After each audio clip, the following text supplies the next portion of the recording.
Hi guys, ഞാനപ്പോ വീണ്ടും വന്നിരിക്കുകയാണ്.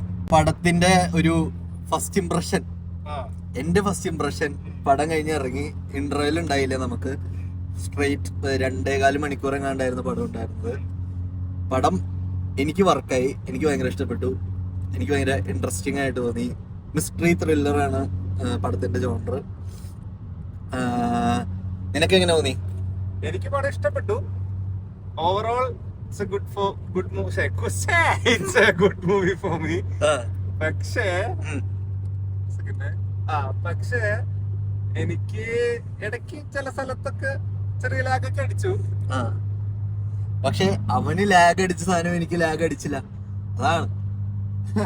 ഞാനൊരു മമ്മൂട്ടി ഫാനൊന്നുമല്ല. സത്യം പറഞ്ഞു കഴിഞ്ഞാൽ ഈ പടത്തിന് എനിക്ക് വലിയ എക്സ്പെക്ടേഷൻസ് ഉണ്ടായില്ല. കഴിഞ്ഞ 2 ദിവസമായിട്ടാണ് പടത്തും ഓക്കെ കാണാം, ഒരു വെറൈറ്റി പടമല്ലേ എന്നൊക്കെ വിചാരിച്ചത്.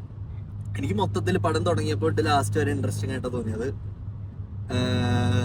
പിന്നെ എൻ്റെ പേഴ്സണൽ ഫേവറേറ്റ് ജോണർ മിസ്റ്ററി ത്രില്ലറാണ്. ഞാൻ കണ്ടേക്കുന്ന മിക്ക പടങ്ങളും ആ ജോണറിലുള്ളതാണ്. അതുകൊണ്ടായിരിക്കാം മേ ബി. അല്ല, എന്റെ ഫേവറേറ്റ് ആണ് ഈ ത്രില്ലർ. എനിക്ക് വർക്കായില്ലെന്നല്ല, പക്ഷെ ചില സമയത്ത് ഒരു ഗ്രിപ്പ് ഇത്തിരി കുറഞ്ഞ പോലെ എന്നൊക്കെ പറയില്ലേ, ആ ഒരു സാധനം. പക്ഷെ കൊള്ളാം, പടം മൊത്തത്തിൽ ഇഷ്ടപ്പെട്ടു. കൊള്ളാം, എനിക്ക് നല്ല ഗ്രിപ്പ് ഉണ്ടായി.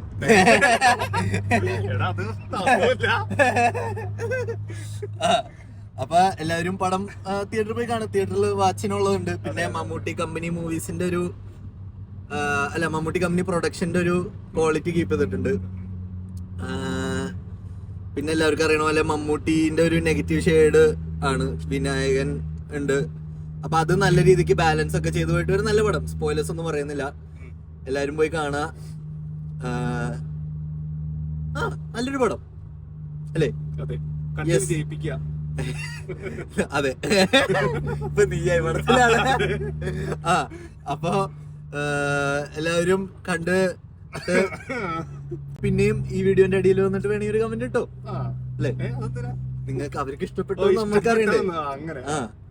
അപ്പൊ നമ്മള് വീണ്ടും ഒരു മൂവി റിവ്യൂ അല്ലാത്ത വീഡിയോ ആയിട്ട് വരുന്നതായിരിക്കും. അതെ, നമുക്ക് ഫുഡ് വ്ലോഗിങ് പിടിക്കാം. ഇന്ന് ആ കടയിൽ ചെന്നപ്പോഴത്തേന് അയാള് ഫുഡ് വ്ലോഗർ ആണോ എന്നൊക്കെ ചോദിച്ചത്. നമുക്കിനി അടുത്തൊരു ഫുഡ് വ്ലോഗിങ് പിടിക്കാം. എന്തെങ്കിലും ഒരു ടോപ്പിക് എടുത്തിട്ട് ഓഷ്വേലെ ബെസ്റ്റ് ബിരിയാണി കിട്ടുന്ന സ്ഥലം, ബിരിയാണി കട. അതെ, എന്നിട്ട് ഓഷ്വ നമുക്കത് മാറ്റി ഏരിയ കൂട്ടാം, വലുതാക്കി കൂട്ടാം. അതെ. അപ്പൊ അടുത്ത വീഡിയോ ഉടനെ തന്നെ വരുന്നതായിരിക്കും. പറ്റിക്കുകയല്ല, വരും. ഒന്നും വന്നില്ലെങ്കിൽ ഒരു പടത്തിന്റെ റിവ്യൂ ആയിട്ട് പോലെയാണോ എന്തായാലും വീഡിയോ വരും. അപ്പൊ സന്ധ്യക്ക് വരേക്കും വണക്കം.